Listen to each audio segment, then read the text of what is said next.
سبحان الذي أسرى بعبده ليلا من المسجد الحرام إلى المسجد الأقصى الذي باركنا حوله لنريه من آياتنا إنه هو السميع البصير. وآتينا موسى الكتاب وجعلناه هدى لبني إسرائيل لا تتخذوا من دوني وكيلا ذرية من حملنا مع نوح إنه كان عبدا شكورا. وقضينا إلى بني إسرائيل في الكتاب لتفسدن في الأرض مرتين ولتعلن علوا كبيرا. فإذا جاء وعد أولاهما بعثنا عليكم عبادا لنا أولي بأس شديد فجاسوا خلال الديار وكان وعدا مفعولا. ثم رددنا لكم الكرة عليهم وأمددناكم بأموال وبنين وجعلناكم أكثر نفيرا. إن أحسنتم أحسنتم لأنفسكم وإن أسأتم فلها. فإذا جاء وعد الآخرة ليسوءوا وجوههم ليدخلوا المسجد كما دخلوه أول مرة وليتبروا معنا تتبيرا. عسى ربكم أن يرحمكم إن عدتم عدنا وجعلنا جهنم للكافرين حصيرا. إن هذا القرآن يهدي للتي هي أقوم ويبشر المؤمنين الذين يعملون الصالحات أن لهم أجرا كبيرا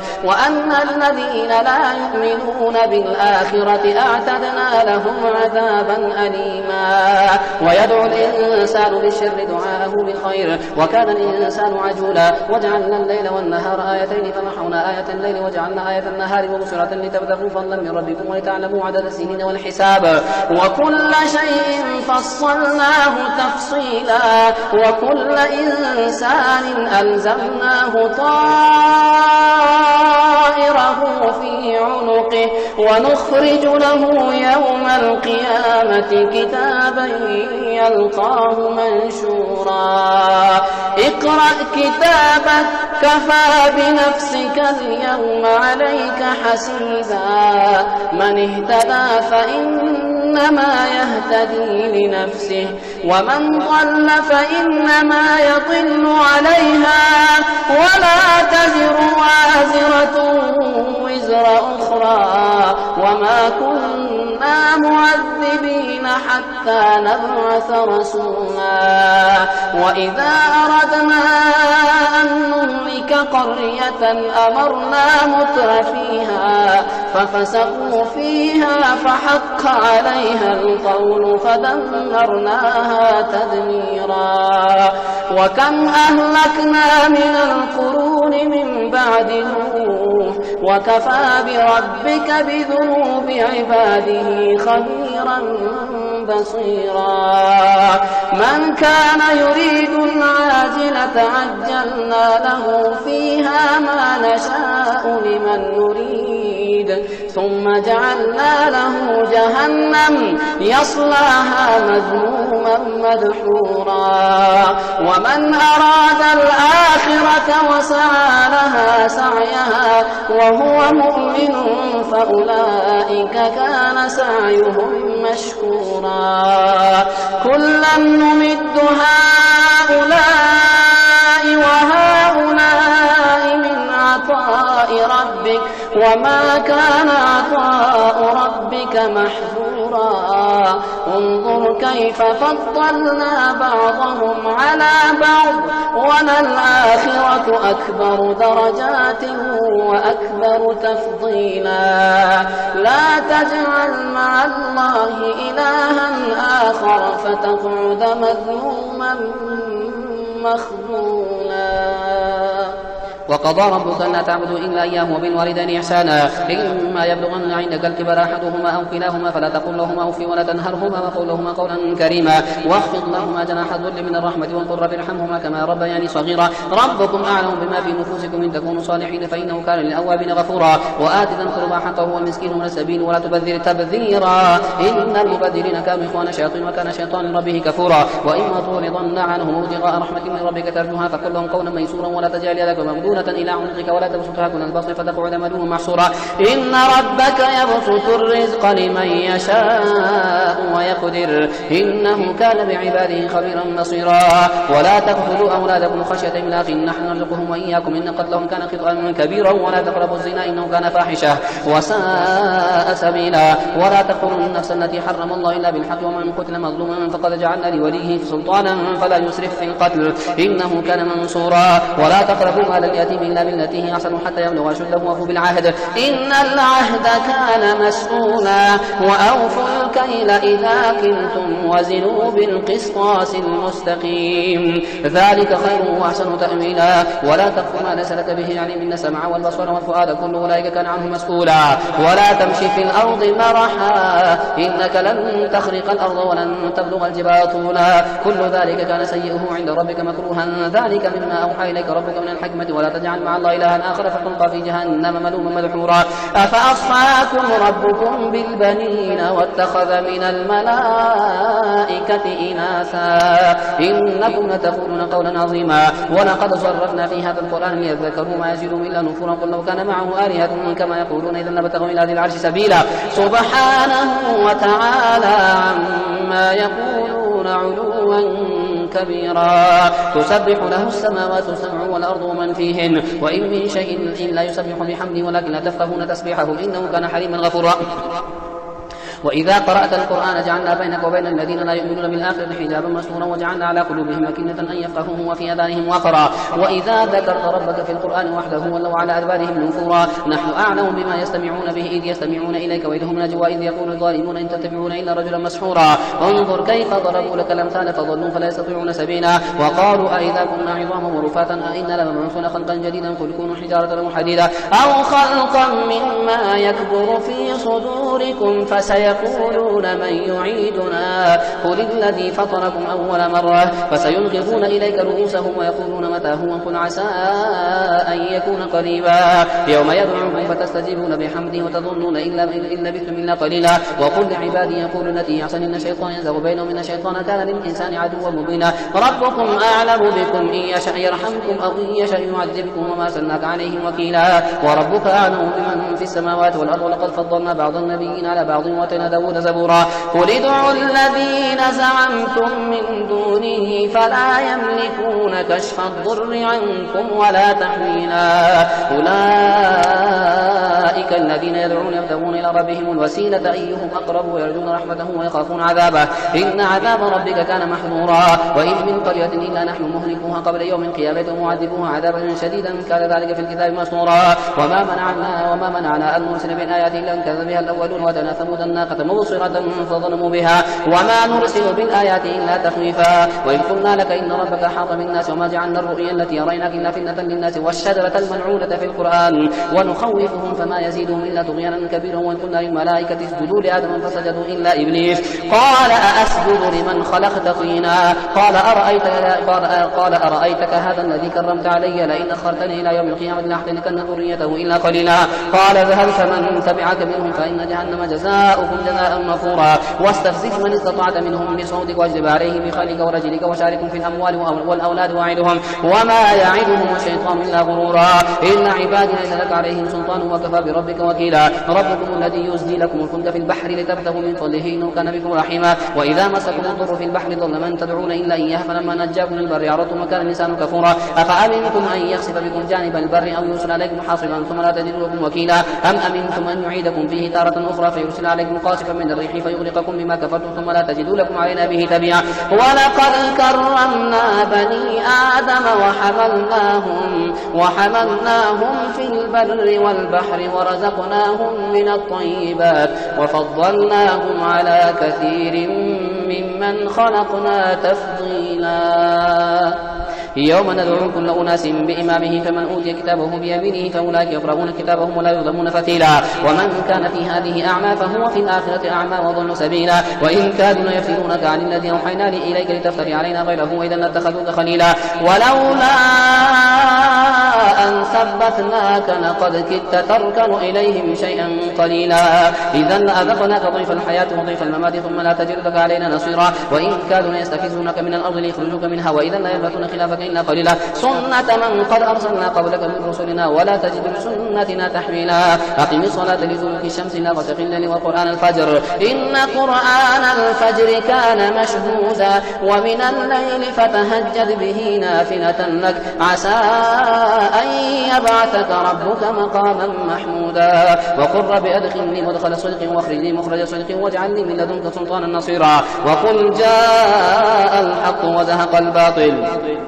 إن الباطل كان زهوقا وننزل من القرآن ما هو شفاء ورحمة للمؤمنين ولا يزيد الظالمين إلا خسارا وإذا أنعمنا على الإنسان أعرض ونأى بجانبه وإذا مسه الشر كان يئوسا قل كل يعمل على شاكلته فربكم أعلم بمن هو أهدى سبيلا ويسألونك عن الروح قل الروح من أمر ربي وما أوتيتم من العلم إلا قليلا ولئن شئنا لنذهبن بالذي أوحينا إليك ثم لا تجد لك به علينا وكيلا إلا رحمة من ربك إن فضله كان عليك كبيرا قل إن اجتمعت الإنس والجن على أن يأتوا بمثل هذا القرآن لا يأتون بمثله ولو كان بعضهم لبعض ظهيرا ولقد صرفنا للناس في هذا القرآن من كل مثل فأبى أكثر الناس إلا كفورا وقالوا لن نؤمن لك حتى تفجر لنا من الأرض ينبوعا أو تكون لك جنة من نخيل وعنب فتفجر الأنهار خلالها تفجيرا أو تسقط السماء كما زعمت علينا كسفا أو تأتي بالله والملائكة قبيلا أو يكون لك بيت من زخرف أو ترقى في السماء ولن نؤمن لرقيك حتى تنزل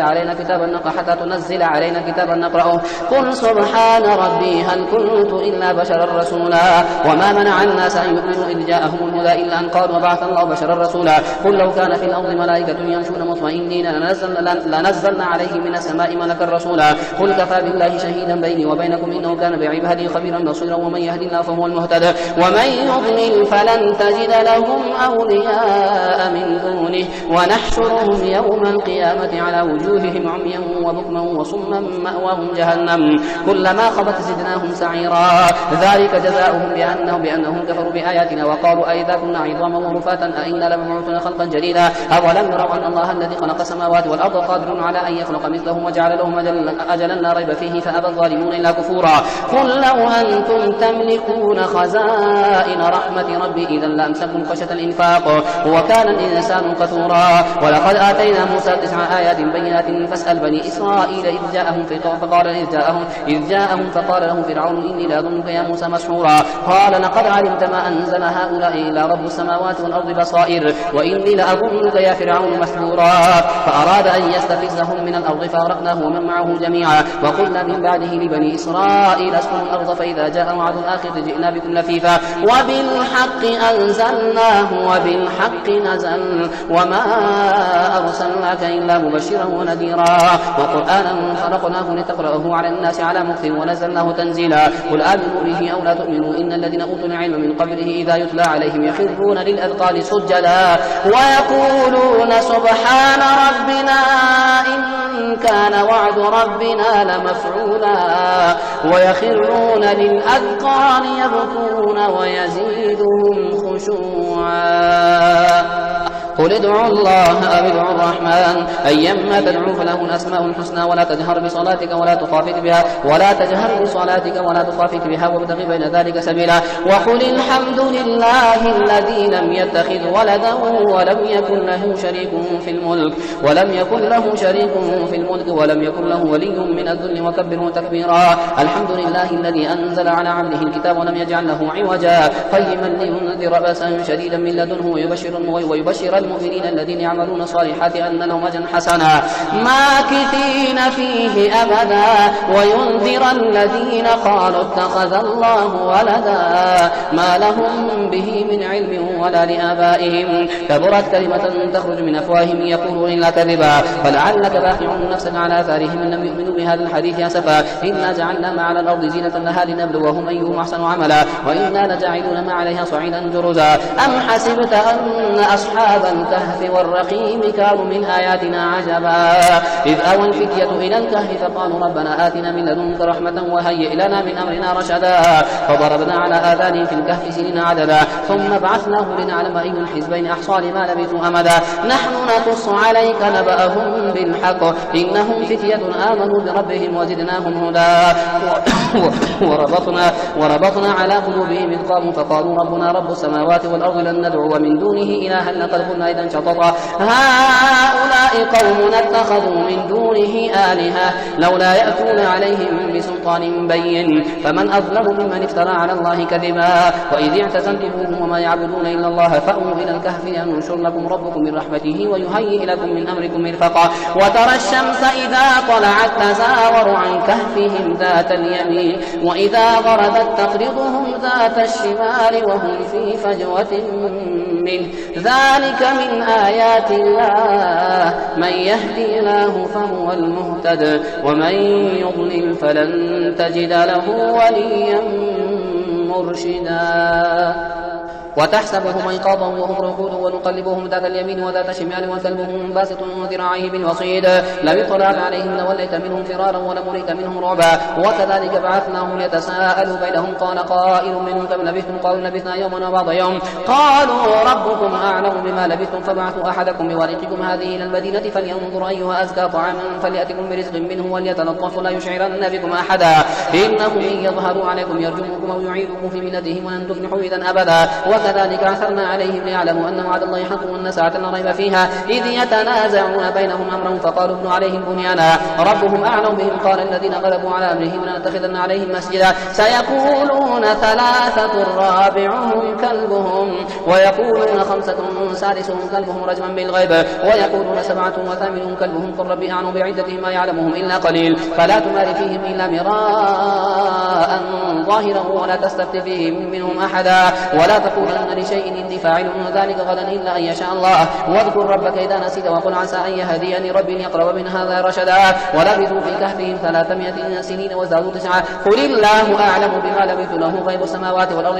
أبصر به واسمع ما له من دونه من ولي ولا يشرك في حكمه أحدا واتل ما أوحي إليك من كتاب ربك لا مبدل لكلماته ولن تجد من دونه ملتحدا واصبر نفسك مع الذين يدعون ربهم بالغداة والعشي يريدون وجهه ولا تعد عينك عنهم تريد زينة الحياة الدنيا ولا تطع من أغفلنا قلبه عن ذكرنا واتبع هواه وكان أمره فرطا وقل الحق من ربكم فمن شاء فليؤمن ومن شاء فليكفر إنا أعتدنا للظالمين نارا حاط من سرادقها وإن يستغيثوا يغاثوا بماء كالمهل يشوي الوجوه بئس الشراب وساءت مرتفقا إن الذين آمنوا وعملوا الصالحات إنا لنضيع أجر من أحسن عملا أولئك لهم جنات عدن تجري من تحتهم الأنهار يحلون فيها من أساور من ذهب ويلبسون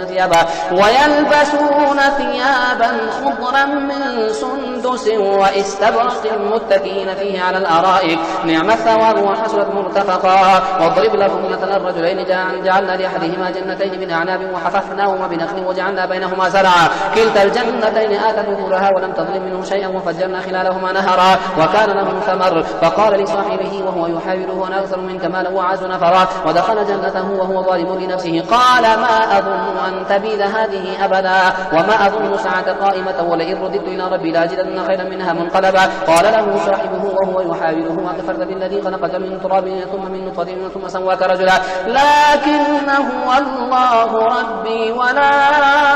أشرك بربي أحدا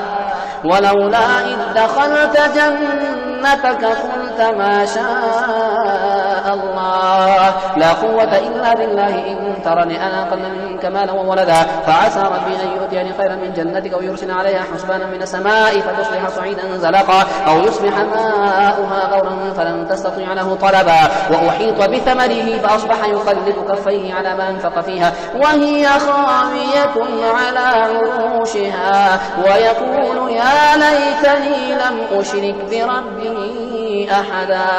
ولم تكن له فئة ينصرونه من دون الله وما كان منتصرا هنالك الولاية لله الحق هو خير ثوابا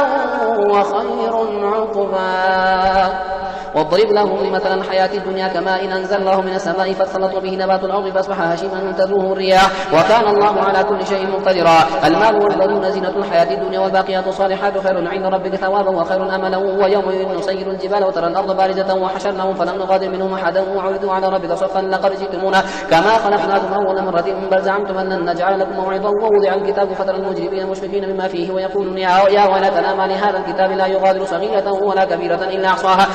ووجدوا ما عملوا حاضرا ولا يظلم ربك أحدا وإذ قلنا للملائكة اسجدوا لآدم فسجدوا إلا إبليس كان من الجن ففسق عن أمر ربه فتتخذونه وذريته أولياء من دوني وهم لكم عدو بئس للظالمين بدلا ما أشهدتهم خلق السماوات والأرض ولا خلق أنفسهم ما كنت متخذا المضلين عضدا ويوم يقول نادوا شركائي الذين زعمتم فدعوهم فلم يستجيبوا لهم وجعلنا بينهم موبقا ورأى المجرمون النار فظنوا وظنوا أنهم مواقعوها ولم يجدوا عنها مصرفا. ولقد صرفنا في هذا القرآن للناس من كل مثل وكان الإنسان أكثر شيء جدلا وما منع الناس أن يؤمنوا إذ جاءهم الهدى ويستغفروا ربهم إلا أن تأتيهم سنة الأولين أو يأتيهم العذاب قبلا وما نرسل المرسلين إلا مبشرين ومنذرين. ويجادل الذين كفروا بالباطل ليدحضوا به الحق واتخذوا آياتي وما منذر هزوا. ومن أظلم ممن ذكر بآيات ربه فأعرض عنها ونسي ما قدمت يداه إنا جعلنا على قلوبهم أكنة أن يفقهوا وفي آذانهم وقرا وإن تدعوهم إلى الهدى فلن يهتدوا إذا أبدا وربك الغفور ذو الرحمة لو يأخذهم بما كسبوا لعجل لهم العذاب بل لهم موعد لن يجدوا من دونه موئلا وتلك القرى أهلكناهم لما ظلموا وجعلنا لمهلكهم موعدا. وإذ قال موسى لفتاه لا أبرح حتى أبلغ مجمع البحرين أو أمضي حقبا فلما بلغ مجمع بينهما نسي حوتهما فاتخذ سبيله في البحر سربا فلما جاوزا قال لفتاه آتنا غداءنا لقد لقينا من سفرنا هذا نصبا قال أرأيت إذ أوينا إلى الصخرة فإني نسيت الحوت وما أنسانيه إلا الشيطان أن أذكره واتخذ سبيله في البحر عجبا قال ذلك ما كنا نبغي فارتدا على آثارهما قصصا فوجدا عبدا من عبادنا آتيناه رحمة من عندنا وعلمناه من لدنا علما قال له موسى هل أتبعك على أن تعلمني بما علمت رشدا قال إنك لن تستطيع معي صبرا وكيف تصبر على ما لم تحط به خبرا قال ستجدني إن شاء الله صابرا ولا أعصي لك أمرا قال فإن اتبعتني فلا تسألني عن شيء حتى أحدث لك منه ذكرا فانطلقا حتى إذا ركب في سفينة خلقها قال خلقتها لتغرق أهلها لقد جئت شيئا إمرا قال ألم أقل إنك لن تستطيع معي صبرا قال لا تؤاخذني بما نسيت ولا ترهقني من أمري عسرا فانطلقا حتى إذا لقيا غلاما فقتله قال أقتلت نفسا زكية بغير نفس لقد جئت شيئا نكرا